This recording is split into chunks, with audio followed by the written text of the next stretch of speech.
Alors justement, les amis, on va un petit peu regarder notre adversaire. Est-ce que pour vous déjà, question, c'est un adversaire, c'est niveau Ligue des Champions? Du coup, au-dessus de nous, a priori. Est-ce que vous les voyez au-dessus de nous, Monaco, Alex? Moi, je te dirais oui. Ouais. Ça me plaît pas plus que ça, mais oui, ils sont devant nous au classement. Ils ont eu quelques bons matchs aussi en coupe d'Europe. Ils ont battu Je le te Barça, dirais hein. que bah, ouais, après je pense qu'ils les ont pris au bon moment aussi, hein. Oui. Mais je te dirais que leur vrai point faible, comme disait Thomas, c'est défensivement. Je pense qu'il y a des manques, mais une fois que tu passes cette ligne défensive, dès que tu commences à taper, le milieu de terrain, c'est vraiment très, très bon. Je te dirais peut-être aussi un bémol, sur le numéro 9 qui est pas très efficace.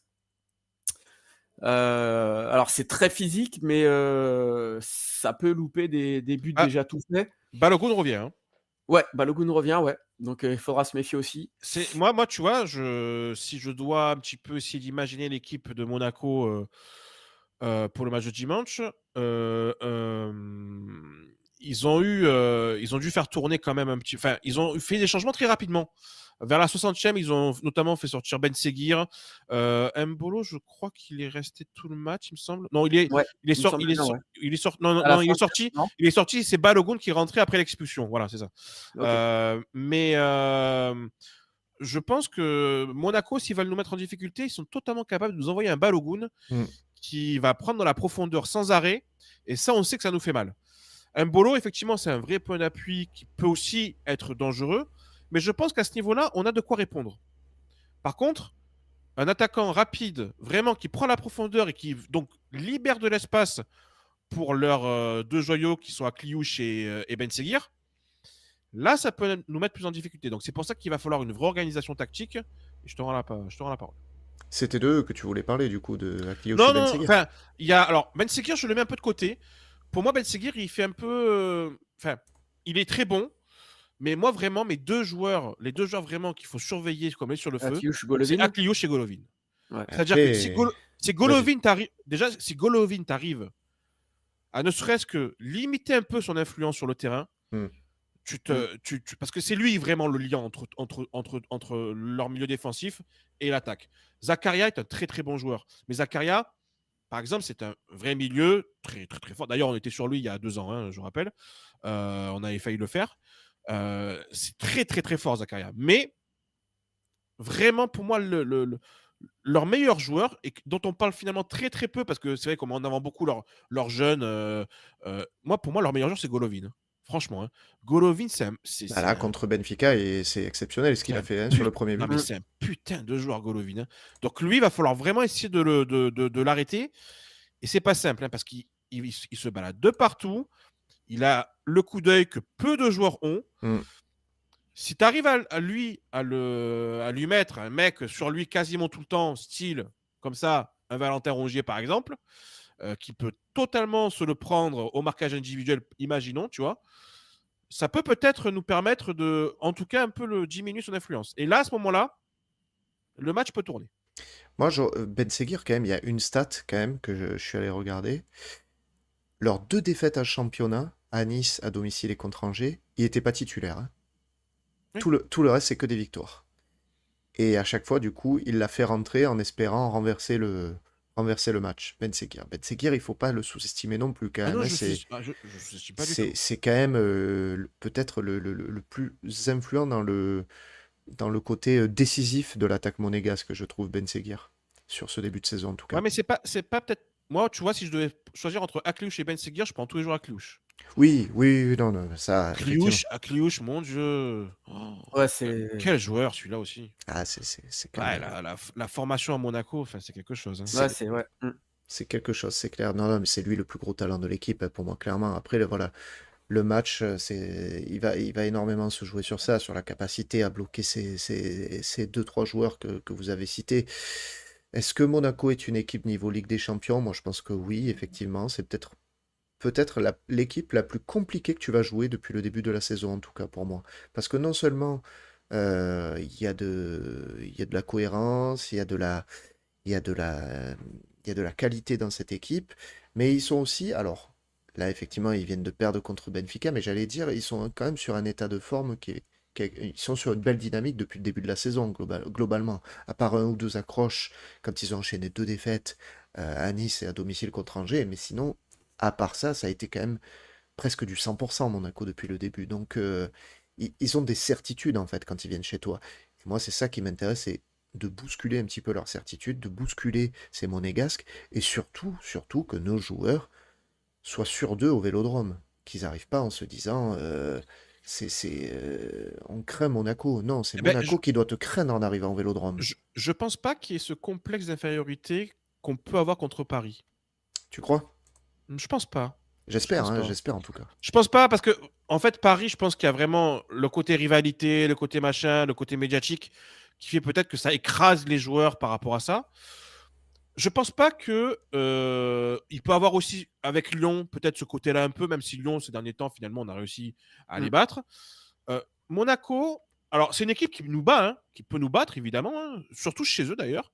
Bon, même si on a réussi des fois à Chez, gagner chez eux. chez nous, Et surtout. chez nous, ils nous ont battus.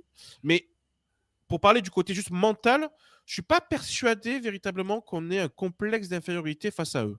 Voilà. Je pense pas que Rabiot se dise, ou Heubière, ou tu vois, nos joueurs se disent, ouais, ils sont talentueux, oui, évidemment, ils sont talentueux, mais ils sont jeunes aussi. Ils sont jeunes. Et s'il y a une grosse pression sur eux, avec un vélodrome bouillant, qui je pense sera bouillant parce que tu reçois. C'est quand même un des trois plus gros matchs de la saison, évidemment. Ouais, mais est-ce que Un- justement les équipes, elles ont toujours peur de ce vélodrome, comme le demande, enfin comme le dit MI dans le chat, il dit, je pense que les équipes n'ont plus peur de venir chez nous. Ben, c'est pas qu'elles ont plus peur, mais c'est sûr que effectivement l'exploit entre guillemets est davantage possible maintenant. Mais encore une fois, je pense que l'ambiance au Vélodrome ne sera pas la même que lorsqu'on avait joué Angers et Auxerre que dimanche qu'on on va jouer Monaco. Je pense qu'il y aura un supplément, enfin il y aura un peu plus d'ambiance encore pour Monaco. Je pense que tout le monde a conscience du fait que c'est un match hyper important. Oui. Donc dans ce type de match, c'est un match de Coupe d'Europe, hein, soyons clairs. Hein. Mm. Il faut qu'il y ait une ambiance Coupe d'Europe pour ce match-là. Donc après, est-ce que ça va écraser nos joueurs? Ça, c'est peut-être que le stage à Malmort va régler ça. Mais ce que je veux dire, c'est. Je pense que l'approche mentale face à Monaco, de se dire attention, c'est Monaco, je suis pas persuadé qu'il y ait vraiment ce truc-là de se dire ouais, on est quand même inférieur à eux. Non. Je pense qu'ils les respectent. Mais à mon avis, ils se disent on peut les battre. Voilà. Ce qui Alors, n'était pas forcément peut-être l'état d'esprit contre Paris. en tout cas, dans le chat, c'est assez largement en la faveur de Monaco, dans le sens où, je vous ai posé la question, est-ce que Monaco est favori de cette rencontre pour vous? C'est oui à 58%. C'est équilibré à 27%. L'OM est favori à 11% et C'est logique. 2% pensent Mm. que c'est The Bee le favori, donc ne se prononce pas. C'est logique. Non, mais c'est Euh, logique. Hein. Le résultat du sondage est plutôt logique. Je suis assez d'accord aussi, effectivement. Alors, on parlait du stade, justement, on parlait du vélodrome et de cette pression un petit peu au vélodrome. Est-ce que ce match, c'est celui de la rédemption, justement, au vélodrome? Est-ce que pour De Zerbi, après le fiasco parisien, le fiasco serrois, ça doit être le match de la rédemption, Alex? Match de la rédemption, oui. Oui, forcément, parce il faut enfin avoir un résultat au Vélodrome. Mais je te dirais que sur ce match-là, si on me dit qu'on gagne 1-0 et qu'on n'a pas fait un super match, écoute, sur ce match-là, je signe tout de suite. Je pense que là, à l'heure actuelle, on a besoin de points, surtout à la maison. Mhm. À l'extérieur, on fait ce qu'il faut, mais là, il faut vraiment commencer à engendrer des points à la maison si vraiment on veut être ambitieux sur cette saison. Enfin, tout du moins, en tout cas, se qualifier pour la Ligue des Champions, parce qu'on ne pourra pas continuer comme ça si on n'a pas si on prend pas les points chez nous. Donc, ouais, je pense que ça peut être effectivement un match de la rédemption, parce que je pense qu'ils ont beaucoup de choses à se faire pardonner.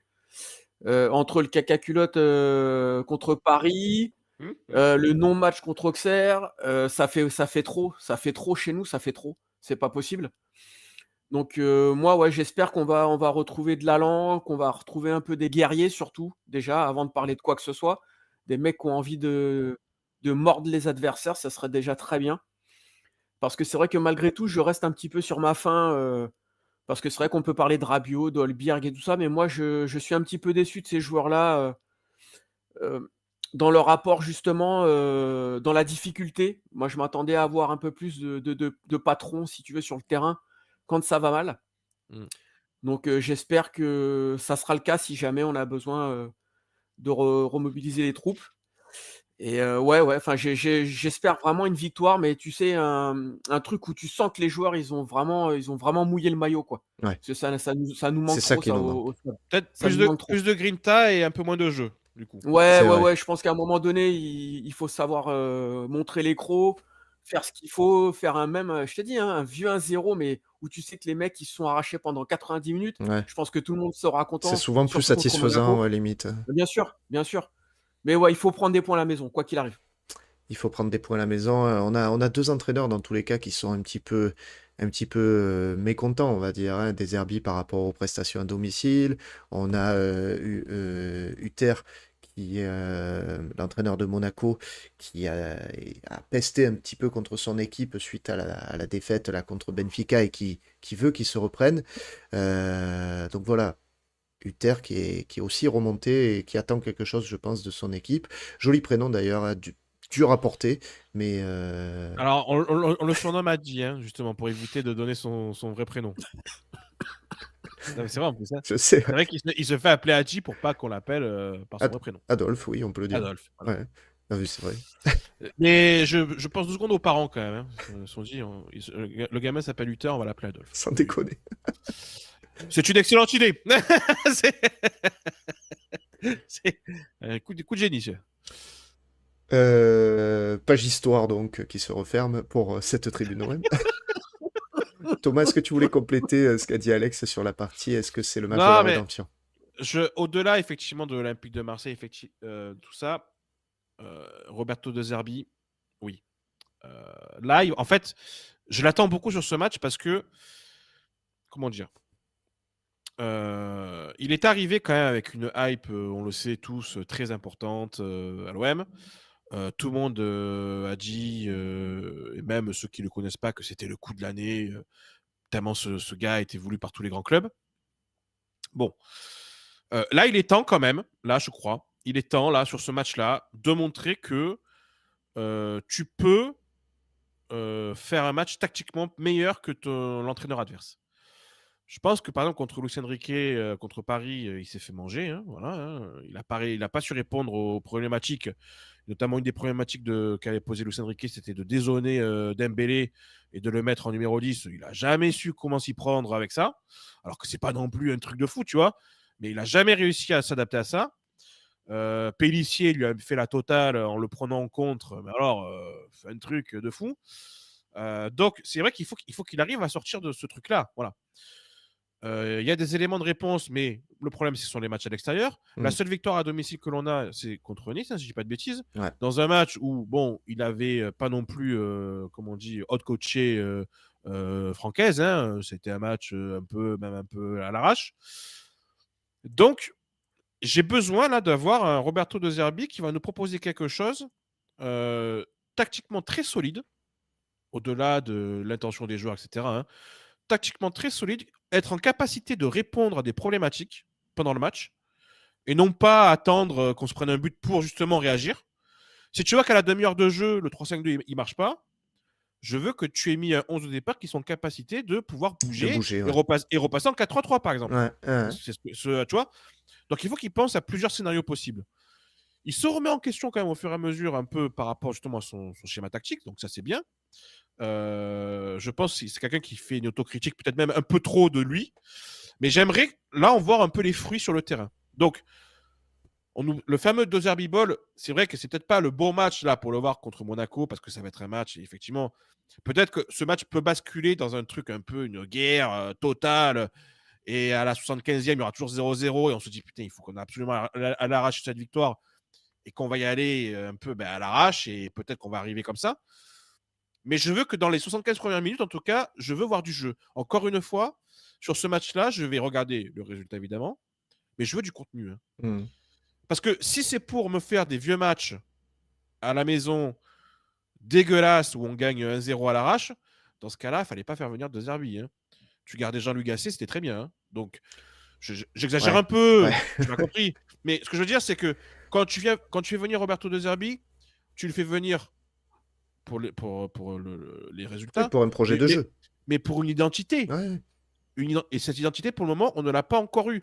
L'identité de Roberto De Zerbi, pour l'Olympique de Marseille, c'est une équipe très très forte en transition à l'extérieur. Bon, je C'est pas ce que m'attendais l'on pas attend. forcément. C'était pas ce qu'on nous avait vendu au départ. Voilà.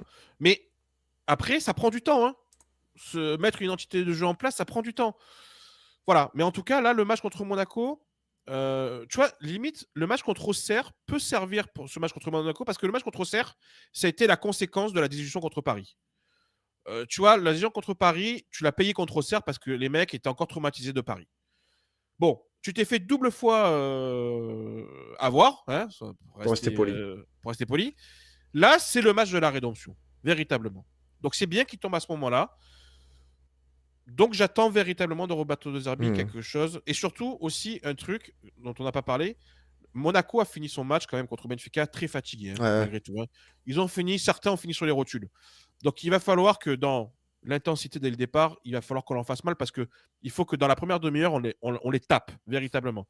Parce qu'ils ont joué hier, donc ils sont en récupération aujourd'hui, ils vont à peine s'entraîner demain, ils vont arriver, tu vois, donc c'est là où le débat de dire est-ce que jouer un match par semaine, c'est quand est-ce qu'on va en tirer les fruits. Eh ben c'est là. C'est le match contre C'est là Monaco. que tu dois en tirer les fruits, ça c'est Là, sûr. Monaco, ils se sont fait 5 matchs de Ligue des Champions, un truc comme ça, je crois. 5 ou 6 matchs. Donc ils ont enchaîné. Bon, ils ont un bel effectif, mais ils ont quand même enchaîné. Akliouche a joué 90 minutes et à la fin, il n'avançait plus. Voilà, je veux voir la différence et je veux voir l'intérêt de ne jouer qu'un match par semaine sur le Ouais. match contre Monaco. Ah non, mais je suis assez d'accord avec vous. Ouais, je vais pas épiloguer 107 ans aussi. Ça doit être le match de la rédemption et je compléterai en disant, euh, pour moi, je me répète par rapport à l'émission qu'on avait faite il y a 2 émissions. Pour moi, c'est le match qui va déterminer si tu replonges ou pas. Peu importe le résultat qu'il y a eu à Lens, si tu perds lamentablement contre Monaco, eh ben, tu replonges dans les mêmes travers qu'avant Lens et qu'après Auxerre. Pour moi, ta victoire à Lens, c'est comme si elle aura jamais existé finalement. Et c'est pour ça que ce match a une énorme importance. Il va falloir vraiment, vraiment, comment dire, se baser sur ce que tu as pu construire à Lens, évidemment, mais proposer aussi autre chose au Vélodrome. Très important. Très très important. Alors quel 11 Thomas tu nous mets pour démarrer justement? Je vais l'afficher et je crois que ça va dans le sens de ce que Alex disait du coup. Alors voilà, il s'affiche. Ah bah oui, il y a du Meïté déjà. Oui, alors en fait, j'ai essayé de répondre à plusieurs problématiques, c'est-à-dire ne pas avoir Kondogbia sur le terrain. Essayer malgré tout de remettre les joueurs un peu à leur poste. Alors même si, bon, pour certains, j'ai pas réussi tout de suite.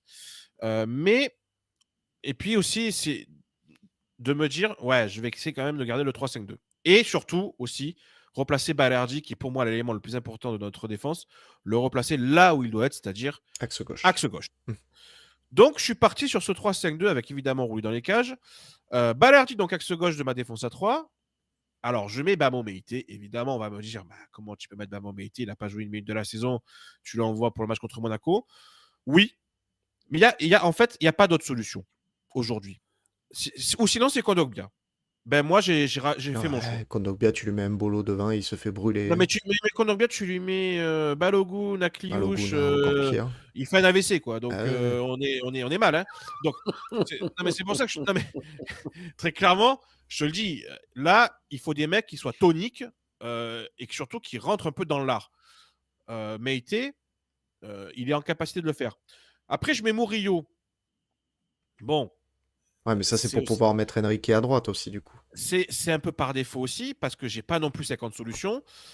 Mais les trois pour moi là que j'ai mis, ce sont on va dire les plus toniques, les plus, enfin tu vois, ceux qui sont en plus en capacité à mon avis de répondre à la rapidité pardon des attaquants monégasques. Après, je reste évidemment sur Luis Enrique, piston droit, parce que moi, son match, ça n'a pas été assez dit d'ailleurs, je trouve, mais son match moi, je l'ai trouvé plutôt intéressant contre Lens. Mmh. Il a su faire plusieurs choses, à la fois se replacer pour faire un bloc bas en première mi-temps quand on était en difficulté, sans forcément être un excellent défenseur. Il fait quand même le taf de se replier. Et par contre, en deuxième mi-temps, lorsqu'on était en transition et qu'il a fallu faire mal, eh ben, il a été bon. Et puis, Luis Enrique, ce qu'on ne peut pas lui enlever, c'est sa réussite en ce moment devant le but, que ce soit en but ou en passe D.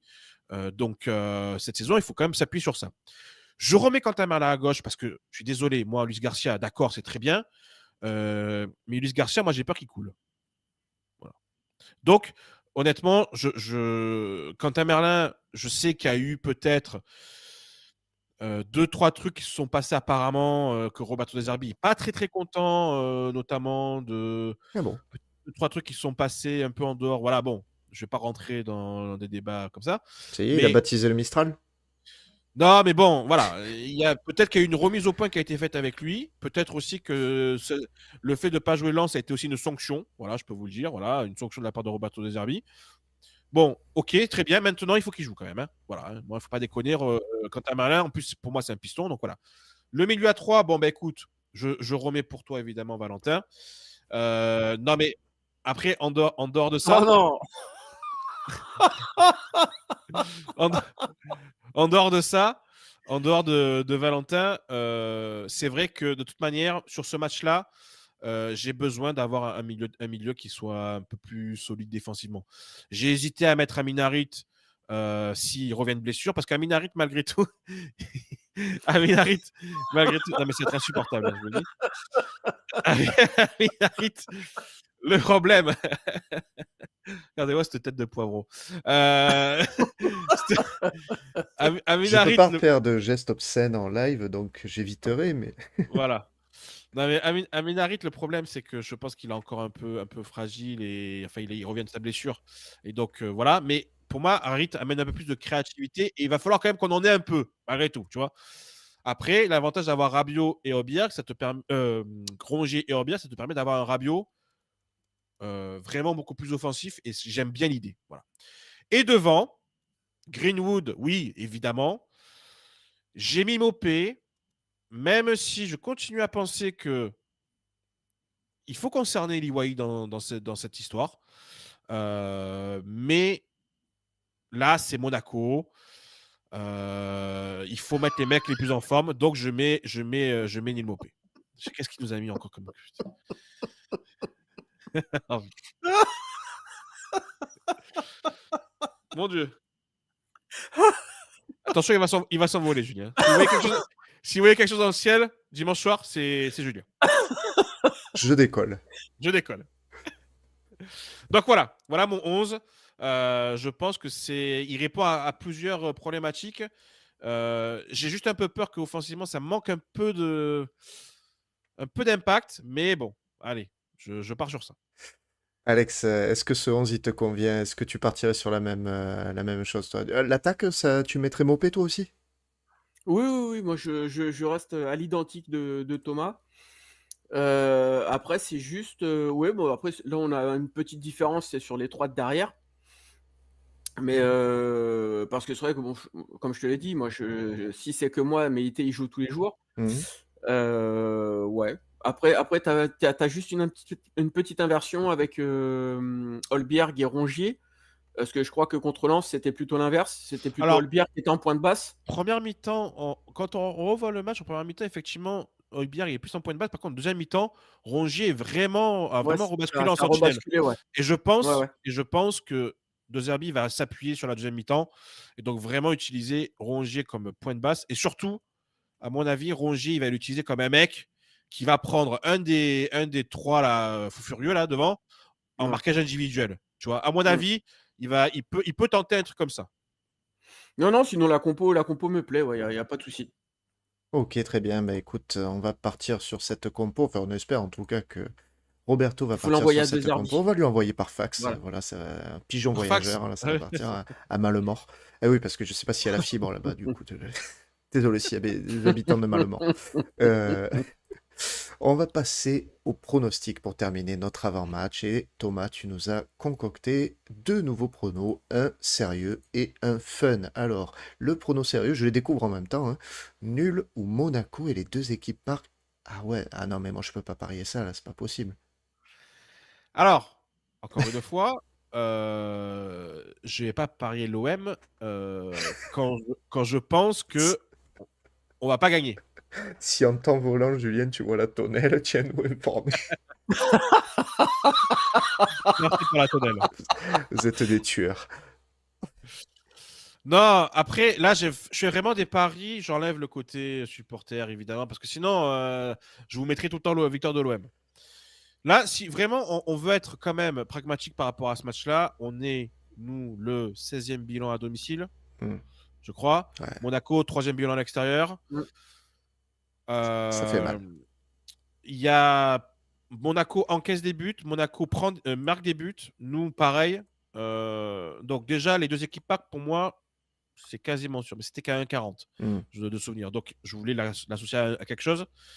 Et honnêtement, franchement, j'espère qu'on va gagner, évidemment. Évidemment. Mais si je dois vraiment faire un pari, me dire sur quoi je pars sur nul au Monaco. Parce que c'est la forme du moment. Nous, il y a quand même un début de syndrome au Vélodrome, qu'on le veuille ou non. Ça sera pas simple de gagner, franchement. Ça sera vraiment pas simple. Il va falloir que toutes les planètes s'alignent et qu'on fasse un énorme match pour gagner. Et je suis pas sûr. Je suis pas sûr. Je suis pas Aïe, sûr aïe, de aïe. ça, malheureusement. Aïe, Voilà. aïe, aïe. Donc, je suis parti effectivement sur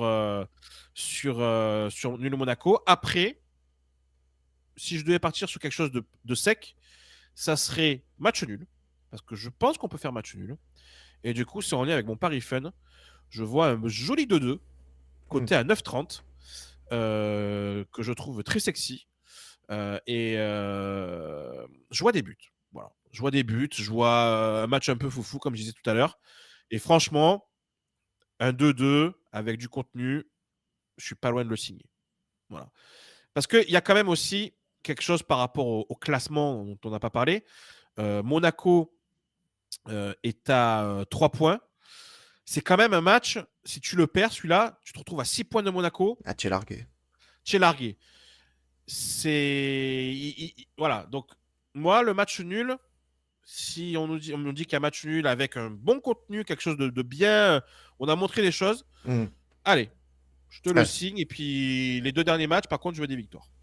Ah bah, très bien, mais on va partir sur ça. N'oubliez pas les amis, vous avez un petit lien d'affiliation avec Parion Sport, notre partenaire, qui va vous régaler d'ailleurs aussi dans le mois qui vient sur les cadeaux de Noël à venir. Je n'en dis pas plus pour le moment, ça va venir en temps et en heure les amis. Mais Parion Sport, sachez que ils sont toujours présents pour soutenir la tribune olympienne. Donc voilà, vous avez un petit lien d'affiliation si vous voulez vous inscrire et vous lancer dans les paris sportifs. Attention, c'est réservé aux personnes majeures et on est prudent dans ses mises, bien évidemment.